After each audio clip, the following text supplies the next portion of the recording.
नमस्कार, welcome back to my channel Ask Astro 8। आप सबों का हमारे इस चैनल में इस नए वर्ष में फिर से एक बार बहुत बहुत स्वागत है। क्षमा प्रार्थी हूँ, इस बार थोड़ा वीडियो में देरी हो रही है क्योंकि बहुत व्यस्तता थी और बिल्कुल टाइम नहीं मिला।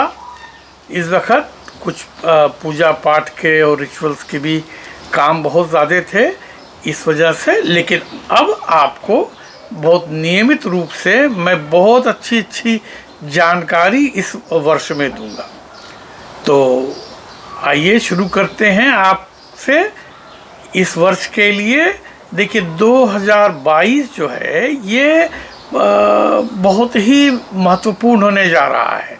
अगर आप हमारे पिछले वीडियो को रिकॉल करें, याद करें, तो मैंने 28 अक्टूबर को जो वीडियो अपलोड किया था उसमें बताया था कि ये 21 नवंबर के बाद में एक कोई न कोई नया वेरिएंट भी आएगा कोरोना का और इसकी महामारी एक बार बहुत वृहद रूप से फैलेगी। और ये कहते कुछ बहुत अच्छा तो नहीं लग रहा है और न तो खुशी है इस बात की, लेकिन ये भविष्यवाणी सही हुई। हमारी कैलकुलेशन एक बार फिर से सही हुई। जैसा मैंने 2 वर्ष पहले जो वीडियो बनाया था, जो सबसे मेरा पहला वीडियो था जिसमें मैंने कोरोना के बारे में भविष्यवाणी करी थी, वो कैलकुलेशन मेरी बिल्कुल सही निकली। फिर उसके बाद 21 जुलाई का भी मैंने बताया था कि 21 जुलाई के बाद में एक बार आएगा इन्फ्लक्स, तो वैसा भी आया। तो अब ये जो समय है ये थोड़ा सा दिक्कत का बीमारी के नज़रिए से हो सकता है, लेकिन अगर थोड़ा सा आप लोग सावधान रहें और हमारे पिछले बताए हुए अगर छोटे छोटे उपाय अगर आप आजमाएंगे तो विश्वास मानिए, अगर आप किसी तरह से कंटेमिनेशन में भी आ जाते हैं, छूत में भी आ जाते हैं, तो आप 2.5-3 दिन से ऊपर बीमार नहीं पड़ेंगे। और उम्मीद तो है कि आप पड़ेंगे ही नहीं, आप इस संक्रमण से बचे रहेंगे। फिर भी जिस हिसाब से ये महामारी फैल रही है और हम बाहर जाना तो नहीं रोक सकते हैं, इस वक्त फिर से एक लॉकडाउन की सिचुएशन बन रही है, लेकिन इससे निकल जाएंगे। लोग इन्फेक्टेड तो ज़रूर होंगे। तो इसके बारे में आपको एक चीज़ बताना चाहते हैं ख़ास तौर पे कि जैसे बड़े सारे लोग कहते हैं कि भाई हमारी किस्मत काम नहीं करती, किस्मत काम नहीं करती। अरे भाई किस्मत काम करती है। सवाल ये है कि उसके लिए, उसको करने के लिए आपने कितने जोश खरोश और कन्विक्शन के साथ में आपने वो उपाय किए हैं। कि जैसे जो न्यूटन का लॉ ऑफ इनर्शिया है वो कहता है ना कि something is lying somewhere it will be remain there till eternity until or unless some outer force is employed on that। अगर कोई वस्तु कहीं पड़ी है तो वो अनंत काल तक वहीं पड़ी रहेगी, अगर उस पर हम कोई बाहरी बल न प्रयोग करें, तब तक वो हिलेगी नहीं अपनी जगह से। तो किस्मत भी तभी हिलती है कि जब आप उसके लिए कुछ करते हैं। देखिए, अगर इस भक्ति में, इस पूजा पाठ में, इस तंत्र में, इस मंत्र में अगर शक्ति नहीं होती तो ये बहुत जल्दी ये भी समाप्त हो जाता। ये हज़ारों साल से चला आ रहा है। अभी आपने देखा कि पाकिस्तान में एक जगह खुदाई हुई और वहाँ जो मंदिर निकला खुदाई में, वो भी 3000 साल पुराना था। तो ऐसे चीज़ें भरी पड़ी हैं हमारे वहाँ। तो इनका कुछ अर्थ है। इसी वजह से हम चर्च में, मस्जिद में, मंदिर में या किसी भी पूजा स्थल पर जाते हैं। यहाँ पर आपको एक, हमको बड़ी पुरानी कथा याद आ गई कि जैसे कहते हैं कि जंगल का राजा कौन, तो हम कहते हैं भाई जंगल का राजा शेर है। भाई शेर कैसे है, क्यों है? सबसे ऊंचाई में बड़ा तो नहीं है। सबसे ऊंचाई में बड़ा अगर है तो जिराफ है। सबसे भारी और बलशाली भी नहीं है, वो हाथी है। हाथी अगर एक पैर शेर के ऊपर में धर दे तो शेर की तो चटनी निकल जाएगी। इसलिए आप देखिए शेर जब भी शिकार करता है हाथी के सामने से नहीं करता है, वो हाथी के पीछे से दबोचता है उसको। उसके बाद में अगर आप देखिए अकल में, तो लोमड़ी और कौवा बहुत तेज और अकलमंद माने जाते हैं, लेकिन वो तो जंगल के राजा नहीं कहलाते। फिर जंगल का राजा शेर कैसे है? बहुत फुर्तीला है, ऐसा भी नहीं है, वो तो चीता है फुर्तीला। तो शेर के में और बाकी जानवरों में क्या चीज़ है? जैसे आपको पता लग जाए कि आपके मकान के बाद 5-10 हाथी आके घूम रहे हैं, आपको डर नहीं लगेगा। लेकिन अगर ये पता लग जाए कि एक शेर सर्कस का भी है और वो छूट के घूम रहा है, तो हमारे तो डर के मारे प्राण पखेरु वो हो जाएंगे। हम तुरंत खिड़की बंद करेंगे, फायर ब्रिगेड को फ़ोन करेंगे, जो भी हम बचाव कौपा ढोल कनस्तर बजाना, जो भी ये सब करेंगे। इसी प्रकार से जब हाथी और शेर का सामना होता है और दोनों की नज़र मिलती है, तो इसमें काम क्या करता है? दिमाग। हाथी के मन में क्या आता है कि भाई ये तो हमको खा लेगा, और शेर जब हाथी को देखता है तो कि ये मेरा भोजन है। तो दोनों का परसेप्शन अलग अलग है, इसलिए हाथी डर के भागता है, शेर हमला करता है। हमारे साथ में भी वही है। ऐसा कोई व्यक्ति नहीं है दुनिया में जिसको परेशानी ना आती हो। परेशानी तो आएगी, अगर मनुष्य का जन्म लिया है तो परेशानी आएगी। अब परेशानी का स्वरूप और परेशानी का आकार, समस्याओं का आकार और स्वरूप, ये अलग अलग होता है। इसी के वजह से हम लोग जो हैं, हमारे हिंदू शास्त्र में विभिन्न प्रकार के देवी देवताओं का वर्णन है और उनके पास विभिन्न शक्तियां हैं। विद्या चाहिए तो सरस्वती जी के पास, विघ्ननाशक चाहिए, मंगल चाहिए तो गणेश जी के पास, बल चाहिए हनुमान जी के पास, शक्ति चाहिए, शत्रु का परास चाहिए तो दुर्गा है, काली है। इस तरह से हमारे पास भरे हैं। तो हमको कन्विक्शन के साथ में आना चाहिए, हमारे मन में ये विश्वास होना चाहिए कि हाँ, हम अगर ये काम करें तो हमको इसमें सफलता मिलेगी। या हम जो भी मंत्र पूजा पाठ कर रहे हैं, अगर श्रद्धा और विश्वास से करेंगे, आप विश्वास मानिए, इन मंत्रों में बहुत बल है।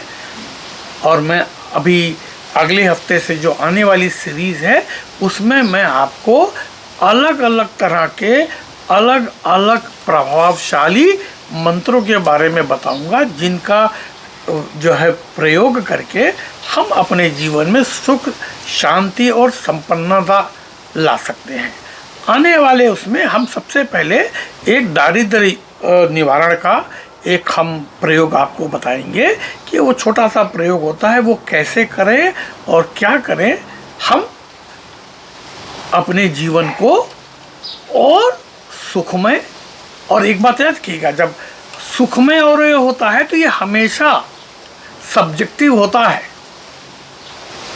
तो आप जिस प्रोफेशन में हैं उससे मुतल्लिक अगर आप कुछ और बड़ा काम करने की सोचते हैं तो आपने उसके लिए क्या किया है, आपकी मेहनत और उसके साथ में ये अनुभूत प्रयोग, ये आपको निश्चित रूप से जीवन में बहुत आगे तक ले जाएंगे। इस जनवरी मास में 2 ग्रहों का जो है स्थान परिवर्तन है। 14 जनवरी को सूर्य धनु राशि से मकर राशि में जाएंगे और वृश्चिक का भी 18 तारीख को स्थान परिवर्तन होगा। तो और बुध जो है वक्री होंगे, शुक्र मार्गी होंगे। तो जब शुक्र मार्गी होंगे तो आपको काफ़ी कुछ इसमें लाभ देंगे, लेकिन मंगल का स्थान परिवर्तन थोड़ा बहुत बीमारी, अस्पताल और लड़ाई झगड़े का एक योग बनाता है। तो इस समय के लिए आप लोगों के लिए ये एक सलाह है कि 6 मार्च तक आपने ये देखना है कि अगर किसी के साथ कोई विवाद है, कोई झगड़ा है, तो उसको थोड़ा लोकी में रखिए या टाल दीजिए। ये समय लड़ाई झगड़े के लिए अच्छा नहीं, किसी भी पक्ष के लिए। तो इनको टालिए और हम आपको आगे जो चीज़ें बताएंगे इससे आपको निश्चित रूप से फ़ायदा होगा। जिन लोगों के साथ में कोई इस तरह की परेशानी इस महीने में चल रही है, मुकदमेबाजी है, पैसे अटके हैं या कोई और किस्म की बाधा है या काम पूरा होने में दिक्कत है, तो आपने क्या करना है, ये मकर संक्रांति को आप या ये क्रिया आप किसी भी पुष्य नक्षत्र के दिन में कर सकते हैं। महीने में, हर महीने में एक बार पुष्य नक्षत्र ज़रूर आता है और उसके बाद में साल में 2 बार आपको रवि और गुरु पुष्य मिलते हैं। रवि और गुरु पुष्य बहुत ही पावन माने जाते हैं। इसके बारे में मैं पिछले एक वीडियो में बता चुका हूँ। अगले एक वीडियो में आपको विस्तार से जितने भी हमारे ग्रह हैं उनके हिसाब से, उस साप्ताहिक वार के हिसाब से जो पुष्य नक्षत्र पड़ता है तो उनका क्या फलाफल होता है ये आपको हम बताते हैं। अभी इस महीने के लिए 6 मार्च तक के लिए, बल्कि आप कभी भी आपको कोई दिक्कत हो तो आप क्या कर सकते हैं, आपने बड़ी इलायची देखी होगी जो हम लोग घर में मसाले के लिए काम में लाते हैं। ये किसी भी प्रकार के पैसे के अभाव, विकार, बीमारी और आपसी द्वंद्व को रोकने के लिए बहुत सक्षम है। तो आपने क्या करना है, इस मकर संक्रांति को एक छोटा सा दिया लेना है।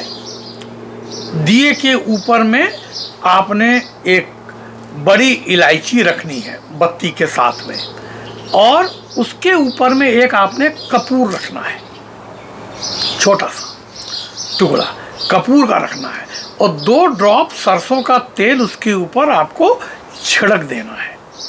ये काम अपने घर के दरवाजे के बाहर करना है और वहाँ पर एक कोई भी सूती आसन या ऊनी आसन बिछा के आप बैठ जाएंगे। 2 मिनट का भी काम नहीं है।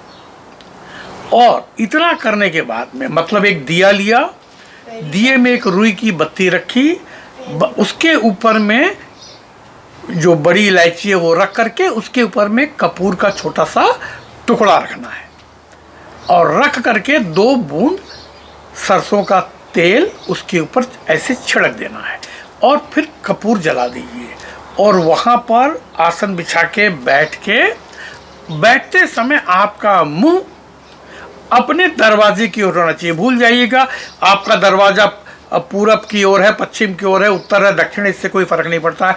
आपका मुंह अपने घर के दरवाजे की ओर होना चाहिए और उसको आप कपूर को आप जलाएंगे और जितने देर कपूर जलता है उतने देर आप अपने मन की इच्छाएं कि जो आपका रुका हुआ काम है, पैसे का, संबंधों का, विवादों का, स्वास्थ्य का, ऐसा कोई भी, तो उसको आप ईश्वर से प्रार्थना करेंगे। आपका जो भी इष्ट हो, जो भी ईश्वर हो, आप जिसके भी उपासक हों या जो भी आप मतावलंबी हो अथवा धर्मावलंबी हो, आप इस काम को कर सकते हैं और करके आप ये विश कीजिए कि आपकी ये परेशानी ख़त्म हो जाए। और जब वो कपूर जल के ख़त्म हो जाए उसके बाद में उसको हाथ जोड़ लीजिए और वो जो भी उसमें अधजली इलायची पड़ी है या वो पड़ी है, छोटी इलायची नहीं, ये बड़ी इलायची जो ब्राउन कलर की आती है, मसालों की दुकान पर मिलती है, तो सिर्फ 1 इलायची चाहिए।